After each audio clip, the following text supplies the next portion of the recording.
এইভাবে মাহমুদুল্লাহ রিয়াদকে দৌড়াতে দেখে কি অবাক হচ্ছেন? তাহলে শুনুন। জুমার নামাজ ধরতে মাহমুদুল্লাহ রিয়াদের এই ভো দৌড়। যে করেই হোক জামাত তো আর মিস করা যাবে না রিয়াদের। তাই তো গাড়ি থেকে নেমে মসজিদের দিকে দিলেন এক দৌড়। এরপর টিমবাসে ব্যাগটা রেখে জামাত ধরতে রিয়াদ ঢুকলেন মসজিদে।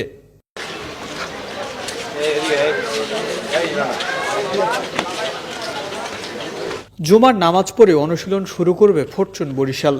টিমবাসে করে সবাই একে একে এসেছেন মসজিদে।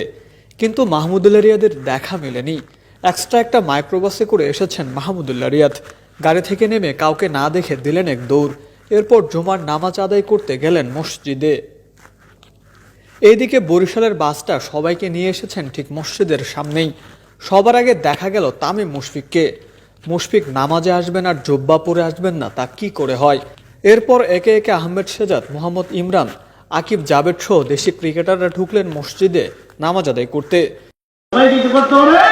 নামাজের আদেশ করতে হবে। আল্লাহ তাআলা আমাদের সমস্ত ভাইদেরকে এই কাজটি করার জন্য, আমরা আমাদের বাবা মা তো এইরকম কোনো আদেশ করেন নাই, যেহেতু এই সমস্ত আদেশ শুনে আমরা জাহান্নামে হয়েছি, তাহলে এদিন পাঞ্জাবি গায়ে জুমার নামাজ পড়তে আসলেন মিরাজ।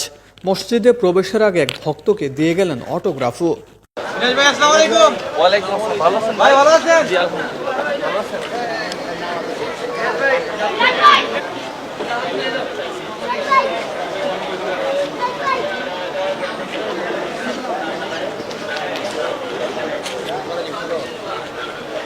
ফোন হ্যালো ভাই সামনে। খুলনা টাইগার্সের রুবেল তো পাঞ্জাবি পাজামা পরে এসেছেন অনুশীলনে। হাতে করে নিয়ে এসেছেন জায়নামাজও। শুক্রবার জুমার নামাজ তো আর মিস করা যাবে না। তাই তো ক্রিকেটাররা এদিন নামাজের প্রস্তুতি নিয়ে মাঠে এসেছেন। সিলেট আন্তর্জাতিক ক্রিকেট স্টেডিয়াম থেকে মোকাদ্দেস হোসেন, ডেইলি ক্রিকেট।